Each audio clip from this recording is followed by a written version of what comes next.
কেমন আছেন সবাই? এই যে এই গাছটা দেখতেছেন, এটা আমি যেখানে জব করি সেখানে রান্নাঘরে ছিল।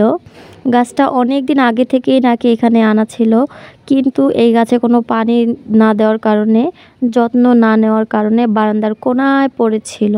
পরে আমি এটাকে কি করছি, আমি এটাকে এনে যেখানে সবসময় পানির ব্যবহার করা হয় ওই এক কোণায় রেখে দিছি। তারপরে এর মধ্যে আবার আমাদের স্কুলে ঈদের ছুটি ছিল, মানে রমজানের ছুটি ছিল প্রায় 1 মাসের মতন।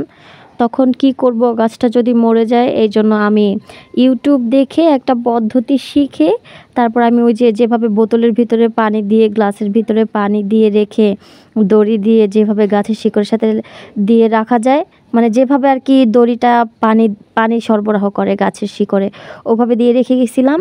আলহামদুলিল্লাহ, দেখেন এখন রমজানের পর যখন আসলাম আজকে, তখন দেখি যে না, মাশাল্লাহ, সেই গাছটা থেকে অনেকগুলো ডালপালা ছড়াইছে।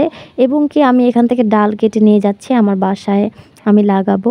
যেহেতু এটা আমার প্রতিষ্ঠানের গাছ, এটা আমার নেওয়ার কোনো রাইট নাই, তাই আমি নেই নাই এই চিন্তা করে। আর কিন্তু পরবর্তীতে আমাদের ওইখানেরই একজন ম্যাডাম, সে বলতেছে, মানে সে আমাকে এভাবে বলছে যে এই গাছটা মরা মরা অবস্থা ছিল, সে এটাকে তাজা করছে পানি দিয়ে।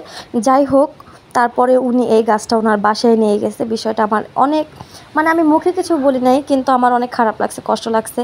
আসলে পালা জিনিস অনেক কষ্ট লাগে। আমি রেগুলার স্কুলে যেই পানি দিতাম এটাতে, আসলে আমি তো ওইখানে অ্যাকাউন্টসে জব করি, আর আমার আলাদা রুম আছে ওইখানে, তো আমার রুমের বারান্দাতেই গাছটা ছিল। পরে আমি এটা এখানে এনে রাখছি, সবসময় পানি দিছি। এখানে আবার রোদের আলো পড়ে জানালা দিয়ে। যাই হোক, গাছটা যেখানেই থাকুক, বেঁচে থাকুক। আর আমি এখান থেকে যে ডালপালাগুলো নিয়ে গেছিলাম, ওইটা আমার বারান্দায় আমি লাগাইছিলাম, আপনাদেরকে দেখাইছিলাম। আসলে এই গাছটার নাম কি আমি জানি না, আপনারা প্লিজ একটু কমেন্ট করে বলবেন।